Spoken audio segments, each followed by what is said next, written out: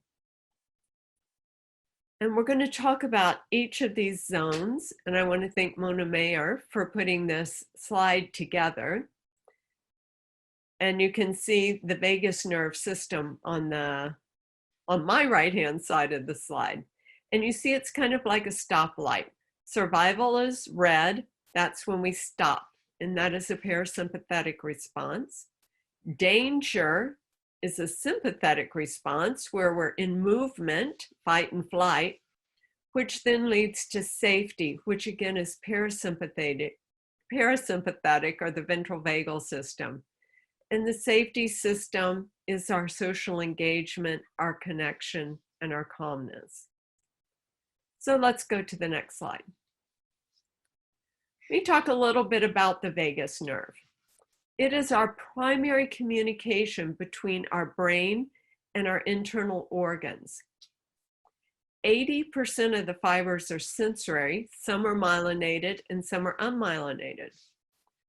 The myelinated ones come from our mammalian ancestors, and they connect to the organs above the diaphragm, the lungs, and the heart. And most importantly, the facial expressions. And you can see how the facial nerves in this photo, and I love this photo, it comes from dopalights.com, where it feeds into our vagal system, and this becomes very important. The unmyelinated, or the old vagus, is the reptilian. And when this is activated, we tend to go into shutdown. And it extends below the diaphragm. Next slide.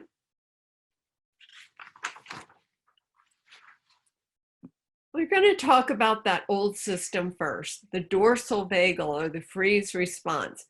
I love these little animals, these marmots. They are groundhogs.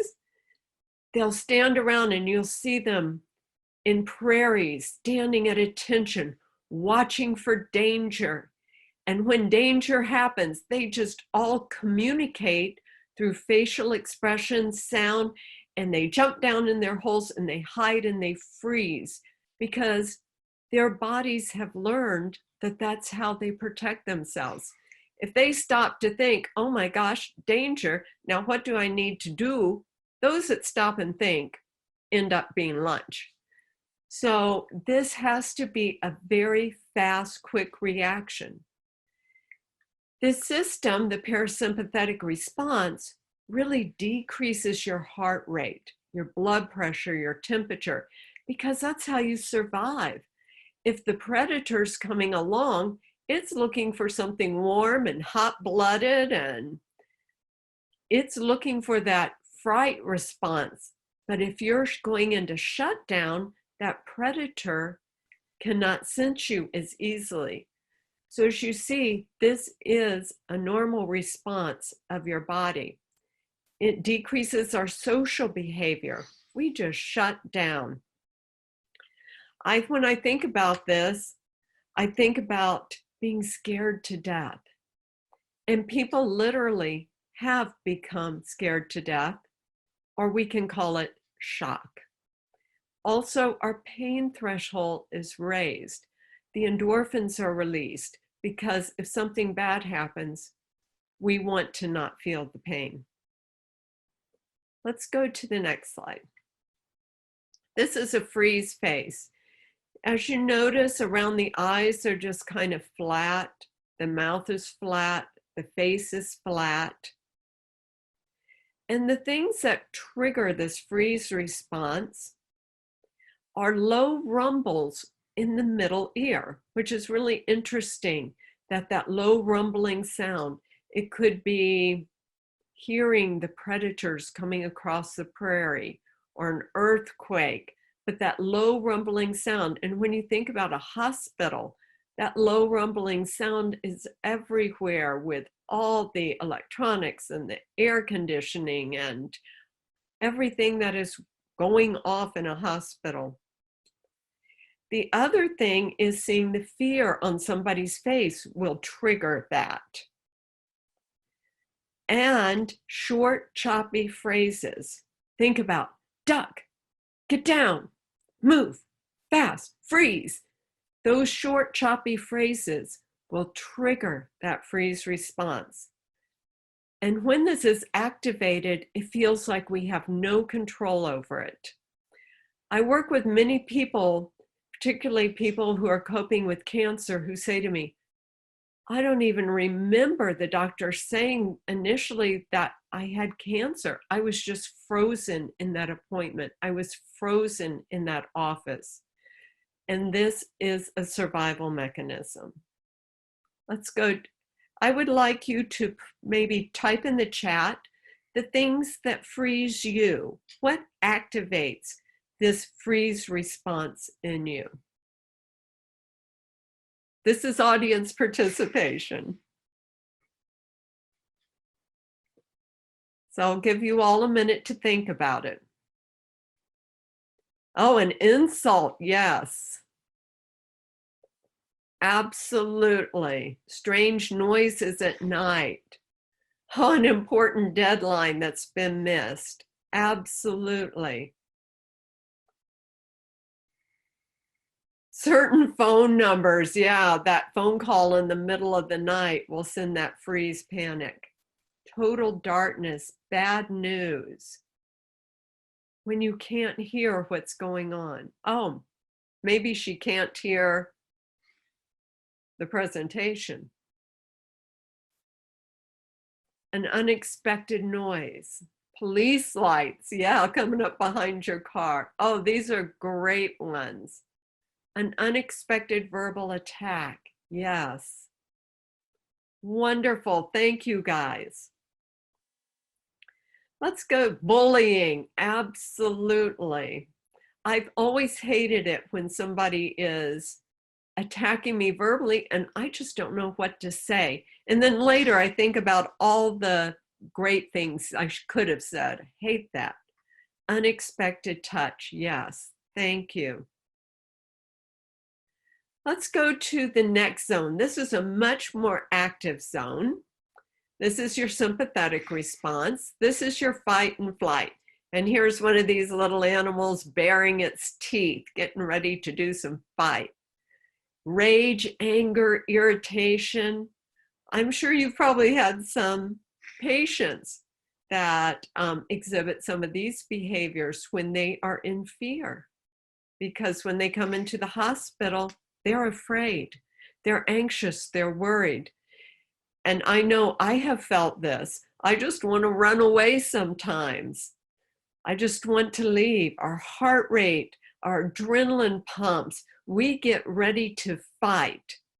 Our fuel storage goes down, and so does our insulin activity. Our digestion stops. Our salivation, my mouth went dry. I was so afraid my mouth went dry.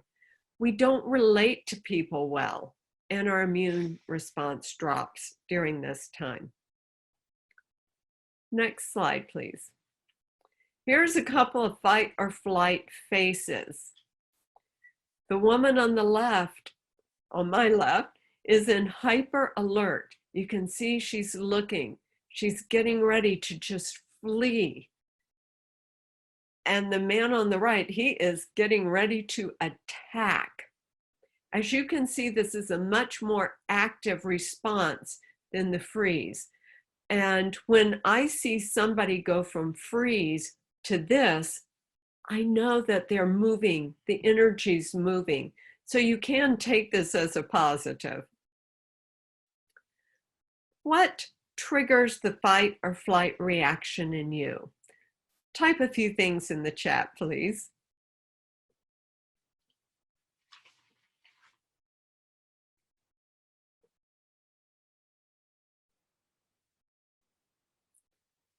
I know for me, when I start getting overwhelmed, I just want to run away.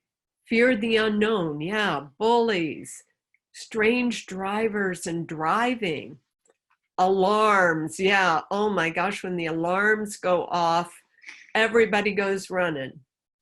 Scary murder shows. Yeah, I don't watch them anymore.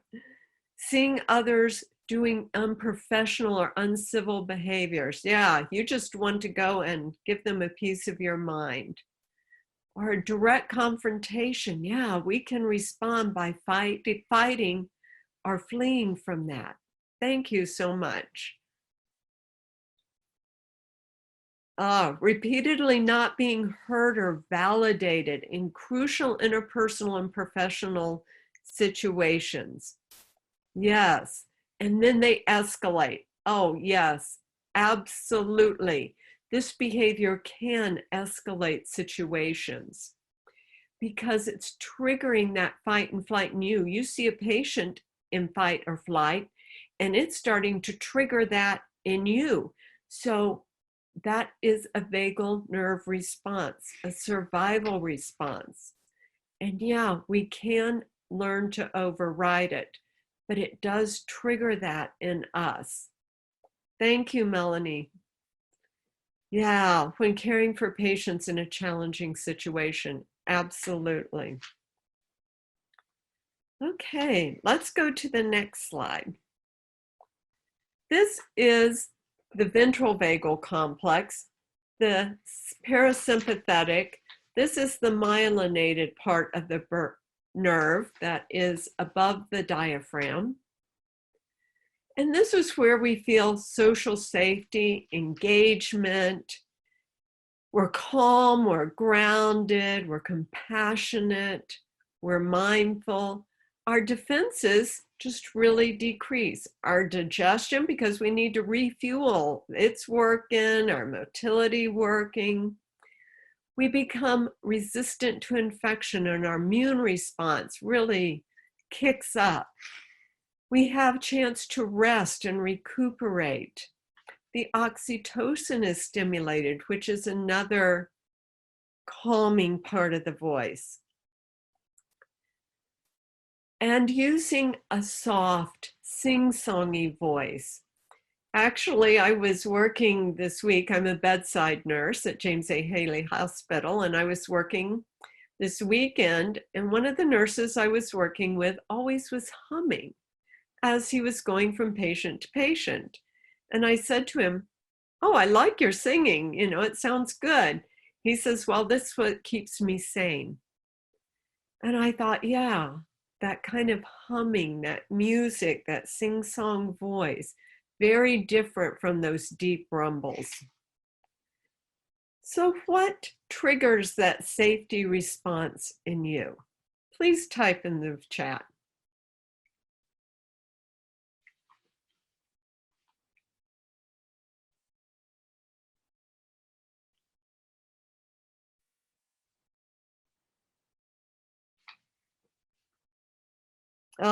Being with peers. And that's been so hard in this pandemic situation, since a lot of this is triggered by our face and we're covering up our smile and our face.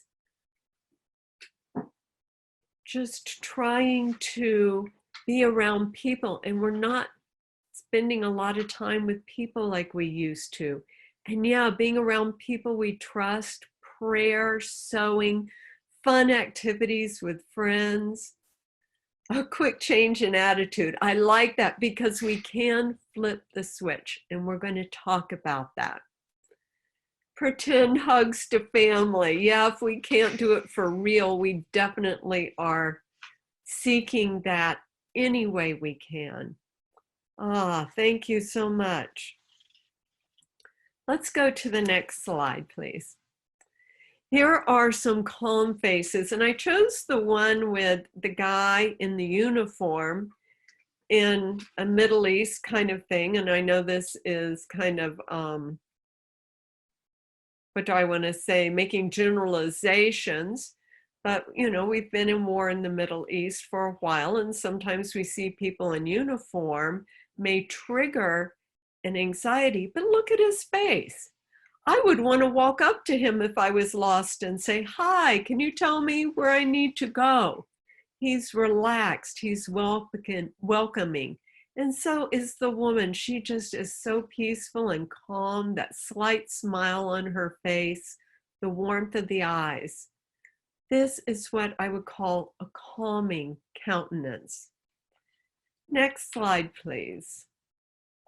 Talk a little bit about the research, and I talked about Porges. Telling one traumatic incident is pretty treatable these days. There's so many wonderful treatments that address this nervous vagal system. And we can work through this. It's some of the cumulative trauma and the stress and the burnout that really can get us into trouble. And there has been a lot of research on that. And I hope to give you some techniques to help you calm that. Then there's the vicarious trauma. And that's looking at people all day who are suffering trauma. And there's been some wonderful research done about nurses who are with patients who are in traumatic states all day, particularly cancer wards, because you're looking at people who are in freeze, fight, flight. They're scared. And that trauma, think about our little furry animals again. When one of them gets panicked and communicates that, everyone gets panicked and goes and freezes. That is happening and assaulting our vagal system all day. And we're not even aware of it until sometimes it's too late. So it's so important to realize that your system is being assaulted, and it's important to do things to calm it. And then support systems. And it's real interesting, the research said that if you feel safe, and I love people talking about being with friends and family and support and having people around them that they trust, because when you're feeling safe, you're going to try new things that are maybe outside of your comfort zone because you have a safety zone. And you are more efficient, you feel better at work. In fact, you feel better in your whole life. Next slide, please. So what at work triggers you into fight, flight, or freeze? Put that in the chat, please. It could be alarms going off. Oh my gosh, what would really trigger almost a freeze in me would be when I'm getting called by doctors, called by families, called by patients, having to get meds out, patients crawling out of bed, patients panicking, and all of a sudden I go into overwhelm. And there it is, overwhelmed by assignment, absolutely. Competing priorities, yes. Feeling excluded, too many deadlines, absolutely.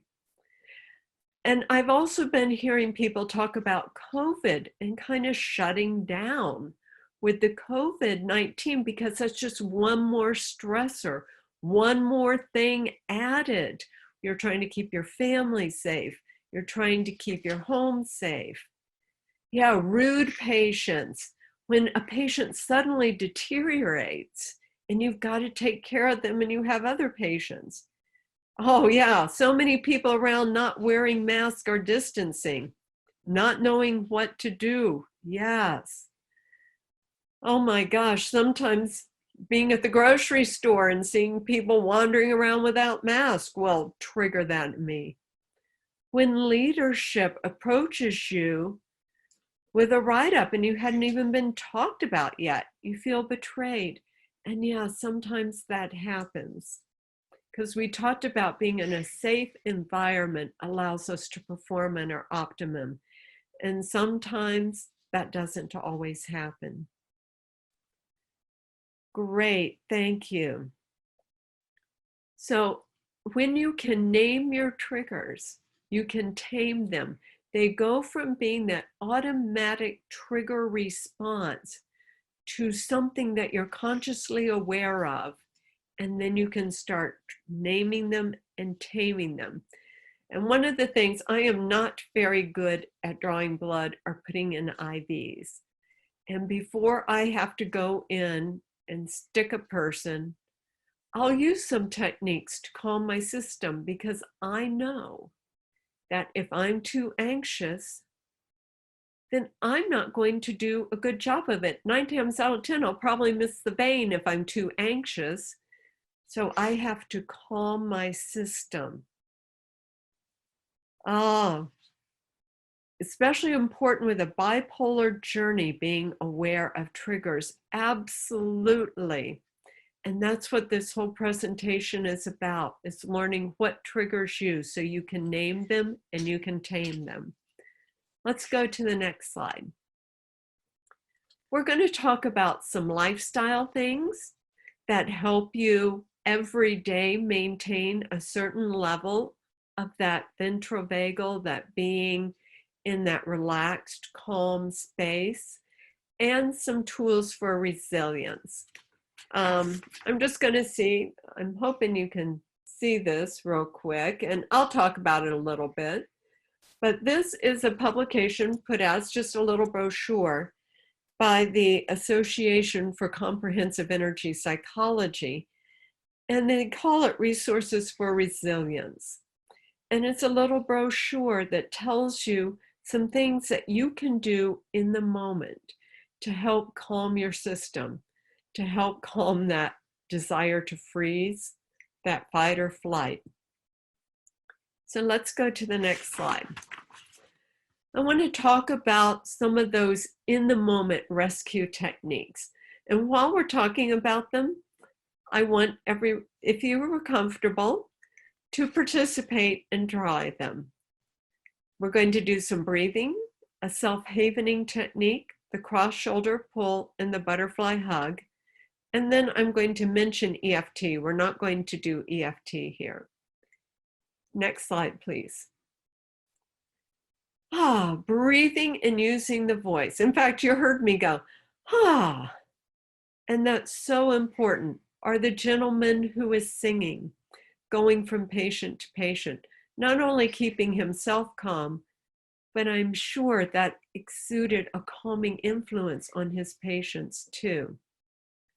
Dr. Kelly McDonald really studied this. Trauma can restrict your breathing and keep you from making a sound.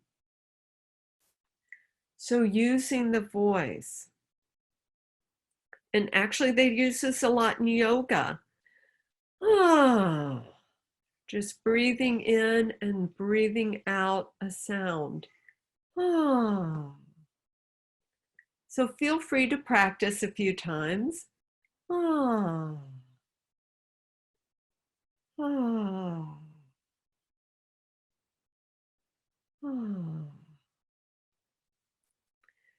And Dr. Andrew Weil, he has studied, oh my gosh, incredible man. He was from the University of Arizona, though he studied at Harvard, and he has studied biology, he's studied herbology, he's studied the things that you can do for self-care. And I've given you a link in the references to the 4-7-8 breath. And we're going to do this 4 times, but if you start to feel a little dizzy, please stop, because I don't want anybody to feel dizzy. I call it my 4-7-8 bathroom break.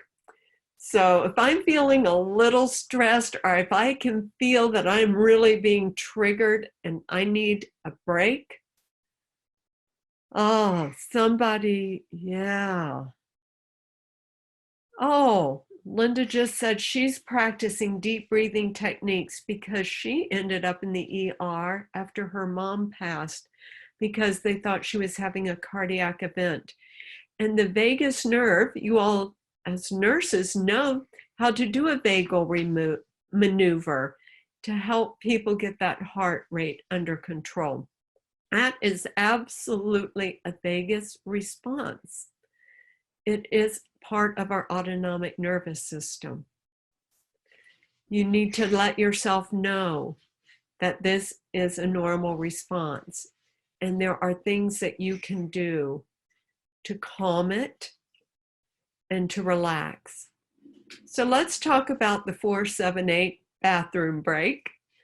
And I use this. I'll go to the bathroom and breathe into the count of 4.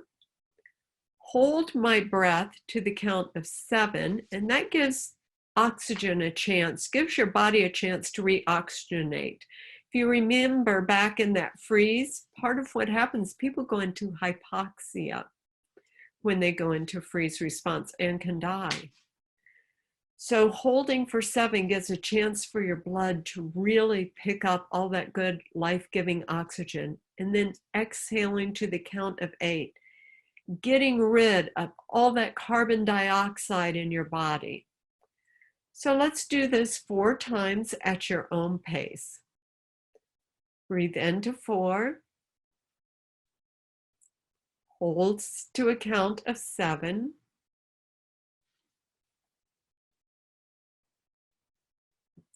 and exhale to a count of 8.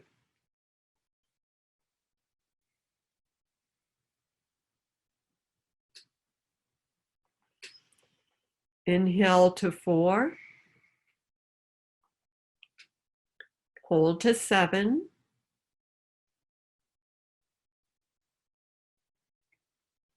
and exhale to 8.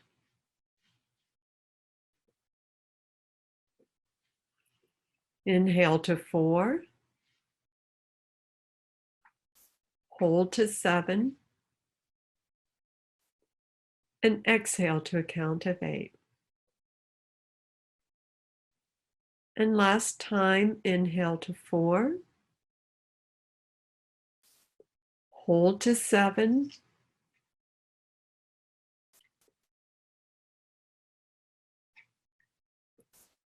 and exhale to a count of 8. Eileen posted the Lamaze breathing. It's no accident that they teach those breathing techniques to women who are getting ready to give birth. Talk about a stress-evoking situation. Thank you for letting us and reminding us of that. Oh, and thank you, Linda. Okay, let's go to the next slide. This is a technique by Dr. Ron Rudin, and it's a self-havening technique. There is a meridian in the acupuncture Chinese medicine system called triple warmer. And our triple warmer meridian triggers and is part of our fight-flight reaction. And we can calm that triple warmer. And it's just easy to do, and notice that you are crossing over, and crossing midline is such an important thing to do for our bodies. It gets our energies moving in the right direction. So if you just pull down on your arms, like the guy in the picture, with firm but gentle pressure, and you are stimulating that triple warmer, that fight-flight meridian. And if you want to hum a tune,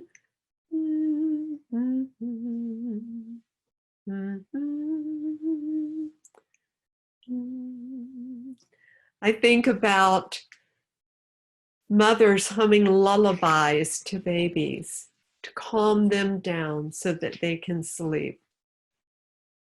Very self-soothing.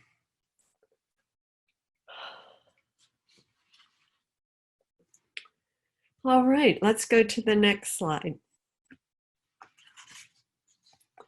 This is the cross shoulder pull. And for those of you who are familiar with Donna Eden and Eden Energy Medicine, she works a lot with the body's energy systems, not just the meridians, but the chakra system and the whole biofield. And I was at a conference before COVID. It was wonderful, for the Comprehensive Energy Psychology Conference. And we practiced this in a lot of our sessions. So again, it's crossing midline, crossing over that thymus to stimulate your immune system, and you're pulling all the way down to your hip. So one shoulder, pull to your hip. One shoulder, pull to your hip. And again, this is stimulating because your triple warmer meridian goes across that shoulder. So you're stimulating that, calming that. And a really fun thing to do while you're doing the front is having a buddy do this on your back, from shoulder down to your hip on the back of your body. I've done this in a circle where we're all standing facing in one direction, and you're doing the cross shoulder pull on the person's back in front of you. Incredibly wonderful. Great. Let's move to the next technique. This is a soothing butterfly hug. It was originated by Luciana Artegas when she was working in Acapulco during with the survivors of Hurricane Pauline in 1998. And she had studied EMDR. And this is a trauma resolution technique, but she wanted to give something, and it's usually done by a professional with someone who is in a traumatic state or working with coping or overcoming their trauma. But she wanted to give something to somebody that they could just do on their own.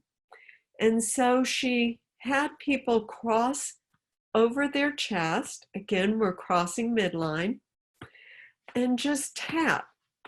And you're tapping, alternating your hands. And this is so important, to alternate sides, stimulating while crossing over, not at the same time, but alternating. And this balances your hemispheres, and it helps resolve intense emotions. And use it when you're anxious or distressed or feeling attacked, like when somebody's bullying you. And Dr. Benor, and actually I don't think I put his stuff in here, he suggests you can even do this inside your shoes with your toes, so people don't even see you doing it. That you can just tap with your toes, alternating, and that will help calm down your system too and help balance your emotions. Okay, let's go to the next slide, please. I want to talk a little bit about EFT. It's called the Emotional Freedom Technique, and it was first created by Dr. Callahan and Fred Gallo. And this actually comes from Dawson Church's website, EFT Universe, and it is quite procedure to help you resolve trauma. And it's tapping on all the endpoints of all the meridians in your body, and including what they call the sore spot, or the neuroreflex spot here. It kind of sore. If you just kind of find this spot on your body, you'll find that it's kind of sore. Yeah, somebody said this is great before test. Now, teaching EFT is way beyond the scope of this. I would need several hours to do that. But you can go online onto his website, and you can download a manual, and you can practice and learn it. And it's just a wonderful technique for resolving trauma. And I just want to share with you, it directly affects the hypothalamus and the amygdala and helps rewire the brain, so that we talked about vicarious and that cumulative trauma. So when something happens over and over and over again, we're laying down synapses in our brain. That's how memory works. That's how survival works. You learn that the saber-toothed tiger is going to get you. You better run. So every time, even when you hear a roar in the distance, you run because you have learned, and that's been passed down through generations of survival.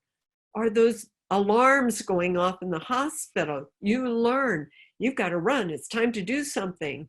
So you're getting on hyper alert.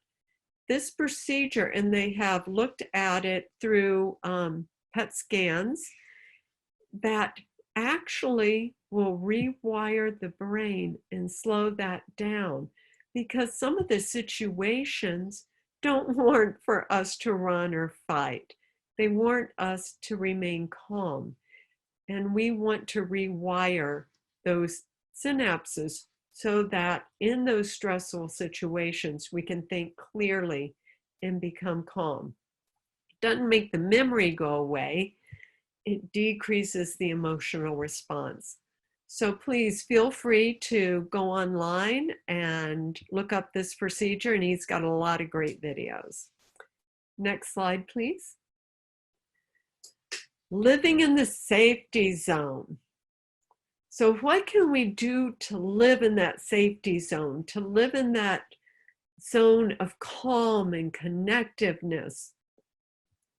I love it. I happened to go to Greece, and I was in, and I probably won't pronounce this correctly, Epidaurus, which was an ancient healing center, and they have an incredible amphitheater there.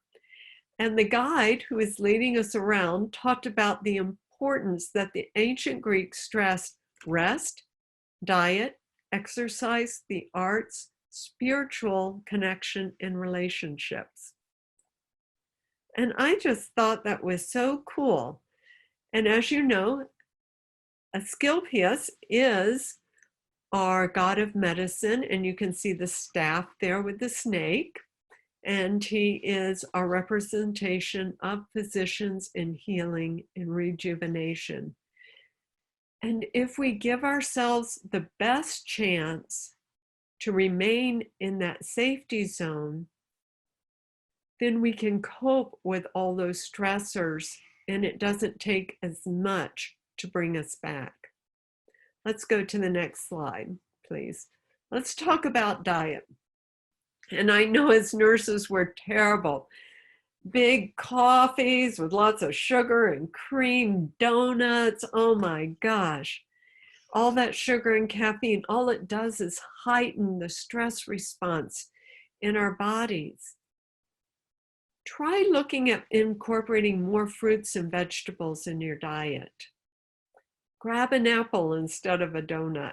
In fact, I always take my lunch to work because I don't want to fall into something that is not good for me.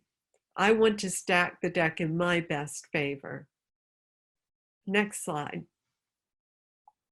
Rest and relaxation, and even nature. Oh, somebody saw the medical thing in Turkey. How cool. Relaxation. Oh my gosh, I go to nature for my own healing when I'm feeling too much stress, when I know my body is tipping those scales and getting out of balance, and I'm getting so easily triggered. Going out into nature really helps me bring about that balance. Next slide. Exercise. Exercise is so important, whether it's dancing like nobody's watching you, playing a beautiful walk on the beach, or hardcore sweat, make every muscle burn and ache exercise. But it's interesting, Dr. Porges says all these things are good, but the most important thing to decrease our level of stress is play, is going out and playing. And I just love that. And you know, I don't think I've been incorporating enough play in my life in this time of social distancing. We're not getting out with our families and our friends, going on picnics or taking our kids to the playground. We're not getting that level of play. So think about ways that you can incorporate play into your life. Next slide, please. The arts, expressing ourselves through painting and dance, writing, journaling, theater. The arts are wonderful. I know a lot of people journal. That's their haven. Or they go and they paint. Oh, I have a friend who's a nurse who works nights, and she just produces the most beautiful artwork on her time off. That is her restorative. Next slide, please. And then there's a spiritual connection, whatever that means to you, whether it's Christianity and the Bible. The labyrinth has a deep Christian connection, but beyond that, it has a further pagan connection way back. It's a form of meditation, walking a labyrinth, spending time in mindfulness meditation, stacking rocks. I see people stack rocks, and they're just so beautiful. It's not only are they showing us balance, but they are regaining a balance in their own lives through stacking rocks. And Native American, the dream catcher. There's so many different ways to connect to our spirit. Next slide. And relationships. Whenever I travel to foreign countries and you go to these wonderful little town squares and you see these old guys sitting around playing board games, I just love it. They're laughing, they're having so much fun, they're sipping their coffee. I just love that practice. Love to see more people doing that practice. Spending time in nature, spending time with family, with friends. And make sure in those relationships, these are relationships that build you up. Oh, thank you. Oh, play therapy. Disney has reopened. Yes, that's great. And somebody else put in the chat that there's several labyrinths in Florida, and I did not know that. Thank you so much. And I believe there's one in Tampa down on the Riverwalk. I need to go check that out. But thank you so much. So please, I would like, before I get there, next slide, please. Back to Donna Eden in energy medicine. She talks about a 5-minute energy routine, and it's a daily energy routine. And I learned it back in 2003 when I attended a conference for the National Institute for the Clinical Application of Behavioral Medicine. It's quite a mouthful, NICABOM for short. And I attended one of her workshops, and she taught the 5-minute energy routine. And since that time, I have done it every morning upon rising. And it really gets my body balanced. It gets me back in balance and ready for the day. And so I encourage you to check this out. So please put in the chat some things that you are going to incorporate in your own lifestyle and some rescue techniques that you think you may want to try or that you already do.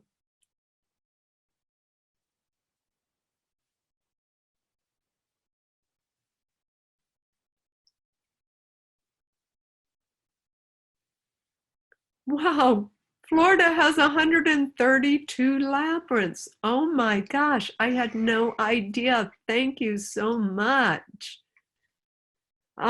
Daily mass, yes.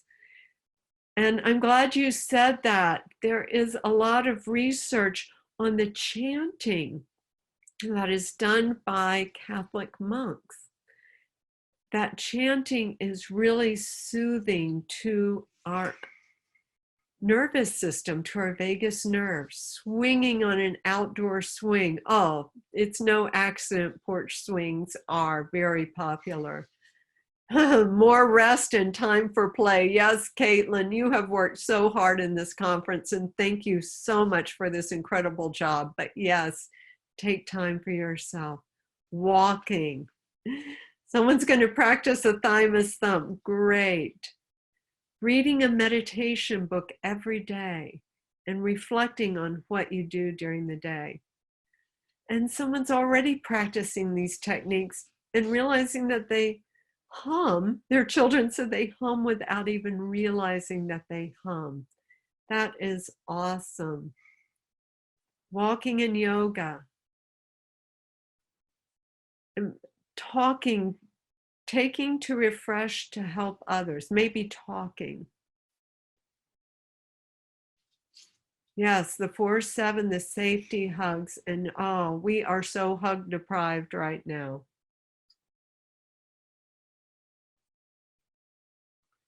And you know, when we take our time to help refresh others, we're refreshing ourselves.